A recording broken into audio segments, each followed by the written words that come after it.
So Visakhapatnam steel plant అనేటువంటిది ఆంధ్ర రాష్ట్ర ప్రజల ఆత్మ గౌరవం. ఎందుకనంటే రాష్ట్రం విభజనకు గురి అవ్వక ముందు మన రాష్ట్రంలో చెప్పుకోదగినటువంటి గొప్ప ఉద్యమాలంటే జయాంధ్ర ఉద్యమం అని ఒకప్పుడు నడిచింది. అయితే జయాంధ్ర ఉద్యమం తర్వాత మన రాష్ట్రం తెలుగు భాషా ప్రాతిపదిక మీద త్యాగాల అనంతరం, పొట్టి శ్రీరాములు గారి లాంటి త్యాగాల అనంతరం తెలంగాణ ఆంధ్ర కలిసి ఒక రాష్ట్రంగా ఏర్పడింది. ఆ తర్వాత చెప్పుకోదగిన ప్రత్యేకమైనటువంటి ఉద్యమం ఏమిటి అనంటే విశాఖ ఉక్కు ఆంధ్రుల హక్కు. అది గొప్ప ఉద్యమంగా విభజనకు గురి కాకముందున్నటువంటి ఆంధ్ర రాష్ట్రంలో యునైటెడ్ ఏపీలో జరిగినటువంటి గొప్ప ఉద్యమం. ఒక్కసారి అసలు ఈ కర్మాగారం ఎలా వచ్చింది, ఈ స్టీల్ ప్లాంట్ ఎలా వచ్చిందన్న చరిత్రను కూడా మనం చూద్దాం. దేశం స్వతంత్రాన్ని సాధించినప్పుడు అప్పుడున్నటువంటి పాలకులు ఏం భావించారంటే ట్రికిల్ డౌన్ ఎఫెక్ట్, అంటే పెద్ద స్థాయిలో మనం పరిశ్రమలు స్థాపిద్దాం, ప్రాజెక్టులు నిర్మాణం చేద్దాం, దాని ద్వారా అభివృద్ధి చెందుతుంది. ఈ అభివృద్ధి కిందకు ట్రికిల్ అయి డౌన్ కి వెళ్లి గ్రామ స్థాయి వరకు కూడా అభివృద్ధిని సాధించగలుగుతామని ఒక సిద్ధాంతాన్ని అప్పుడు పాటించారు. దాన్ని మనం ట్రికిల్ డౌన్ ఎఫెక్ట్ అంటాం.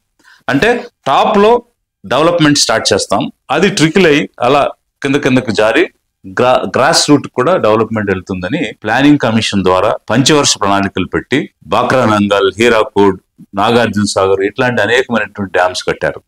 అప్పుడే పబ్లిక్ సెక్టర్ యూనిట్స్, మనది మిక్స్డ్ ఎకానమీ కాబట్టి ప్రైవేట్ సెక్టర్ ఉంది, పబ్లిక్ సెక్టర్ ఉంటుంది, గవర్నమెంట్ ఓన్డ్ హెవీ ప్లాంట్స్ అనేటువంటివి పెట్టడం, అలా మిక్స్డ్ ఎకానమీగా ఓన్లీ చైనా లాంటి దేశంలో కంప్లీట్ గా గవర్నమెంట్ ఓన్డ్ ఇండస్ట్రీస్ అనేటువంటి పరిస్థితి కాకుండా ప్రైవేటు పబ్లిక్ రెండు ఉండే విధంగా ఒక మిక్స్డ్ ఎకానమీ మన దేశానికి అనువైనది అని భావించారు.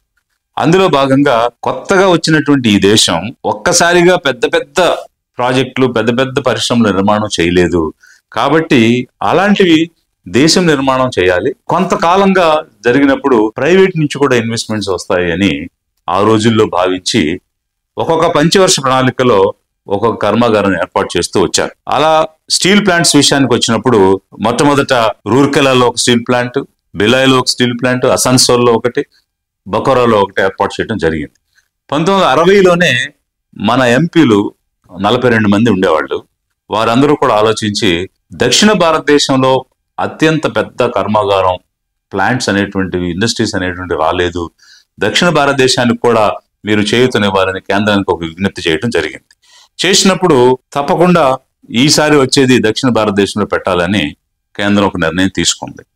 అయితే 1960లోనే తీసుకున్నటువంటి నిర్ణయం అది కార్యరూపంలోకి రాలేదు. 63లో మరొకసారి దాని గురించి ప్రస్తావించడం, ఆ తర్వాత తెన్నేటి విశ్వనాథం అనేటువంటి ఎంపీ గారు దీనికోసం ఒక ఉద్యమాన్ని చేపట్టడం, టి అమృతరావు అనేటువంటి వ్యక్తి ఆమర నిరాహార దీక్ష కూర్చోవడం, దానివల్ల ఉద్యమం కెరటంగా లేచినప్పుడు ఫైరింగ్ చేయటం, 9 మంది విశాఖ నగరం వాసులే చనిపోవడం, మొత్తం 32 మంది రాష్ట్రంలో ప్రాణాలు కోల్పోవడం జరిగింది.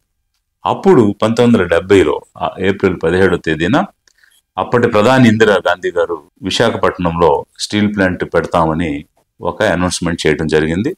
1971లో ఒక ఫౌండేషన్ స్టోన్ కూడా వేయటం జరిగింది. ఈ విధంగా ఈ స్టీల్ ప్లాంట్ సాధించారు. 82లో దీనిని పూర్తి స్థాయిలోకి ఈ స్టీల్ ప్లాంట్ ని తీసుకురావడం జరిగింది. అప్పుడు 3 లక్షల మిలియన్ టన్స్ కెపాసిటీ తోటి సంవత్సరానికి ఉత్పత్తి చేసే విధంగా RINL, రాష్ట్రీయ ఇస్పాత్ నిగమ్ లిమిటెడ్ అనేటువంటి సంస్థ ద్వారా విశాఖ స్టీల్ ప్లాంట్ ని మనం ఏర్పాటు చేసుకోవడం జరిగింది. ఇది ఏర్పాటు చేసేటప్పుడు కురుపాం జమీందార్స్ 6,000 ఎకరాల భూమిని ఇచ్చారు. 33,000 ఎకరాల భూమిని సేకరించి ఈ స్టీల్ ప్లాంట్ ని విశాఖపట్నంలో ఏర్పాటు చేయడం జరిగింది. ఈ స్టీల్ ప్లాంట్ లో 17,000 మంది డైరెక్ట్ ఎంప్లాయ్మెంట్ లో ఉన్నారు, పర్మనెంట్ ఎంప్లాయీస్ గా 16,000 మంది కాంట్రాక్ట్ ఎంప్లాయీస్ గా ఉన్నారు. 33,000 మంది కాకుండా 1,00,000 కుటుంబాలు ఈ స్టీల్ ప్లాంట్ ఇండైరెక్ట్ గా ఆధారపడి జీవించే పరిస్థితి మనం చూస్తున్నాం. మరి 33,000 ఎకరాలు భూమిని సేకరించి దానిలో 8,000 ఎకరాలతో ఒక టౌన్షిప్ ని డెవలప్ చేయడం జరిగింది. అదే విధంగా ఇంకొక 2,000 ఎకరాలకు పైగా ప్లాంట్ ఇన్ఫ్రాస్ట్రక్చర్ ఏర్పాటు చేయడం జరిగింది. ఈ రోజు స్టీల్ ప్లాంట్ లో ఉన్న 33,000 ఎకరాల్లో 22,000 ఎకరాలు ఖాళీగా ఉన్నటువంటి భూమి, మిగిలినటువంటి భూమి ఉపయోగంలో ఉన్నటువంటి భూమి. ఇలాంటి పరిస్థితి ఉన్నప్పుడు 1992లో 82లో ప్రారంభమైన ఈ ప్లాంట్ 92కి కమిషన్ అయింది. అప్పుడు 5,000 కోట్లు కేంద్ర ప్రభుత్వం ఇచ్చింది. అయితే అప్పటి నుంచి ఒక లాభాల పరంపర కొనసాగుతూనే వచ్చింది. వచ్చిన క్రమంలో 2009లో ఉన్నటువంటి ప్రధాని మన్మోహన్ సింగ్ గారు 3 లక్షల టన్నుల కెపాసిటీ ఉన్నటువంటి దాన్ని 6.5 లక్షల టన్నులకి పెంచాలనేటువంటి ఒక ప్రతిపాదన తీసుకుని వచ్చి 14,000 నుంచి 15,000 కోట్లు దీనికోసం అవసరం అవుతాయి అని ఒక ప్రతిపాదన తీసుకొచ్చారు. తీసుకొచ్చినప్పుడు కెపాసిటీ పెంచాలని చెప్పడం అయితే జరిగింది, కానీ ₹1 కూడా కేంద్రం నుంచి ఇచ్చినటువంటి పరిస్థితి లేదు. అలాంటి పరిస్థితిలో అప్పు చేసేటువంటి అవకాశాన్ని ఆ స్టీల్ ప్లాంట్ కి ఇవ్వడం జరిగింది. ఇచ్చినప్పుడు ఇంచుమించు 22,000 కోట్లు అప్పు చేసి 100% అడిషనల్ గా, అంటే 3 లక్షల టన్నులు ఉన్నదాన్ని 6 లక్షల టన్నులకి పెంచేటువంటి పరిస్థితిని, ప్రొడక్షన్ కెపాసిటీని పెంచుకోవడానికి అవకాశం ఇచ్చారు. స్టీల్ ప్లాంట్ అప్పు చేసింది, చేసి 6.5 లక్షల టన్నుల కెపాసిటీకి పెంచింది. ఈ రోజు 7.3 million metric tons per annum production చేస్తూ ఉంది. ఇన్ని రకాలైనటువంటి వనరులు, ఇంత గొప్ప ట్రాక్ రికార్డు కలిగి 2010లోనే the first steel plant to attain ISO 9000-2009 status సంపాదించింది.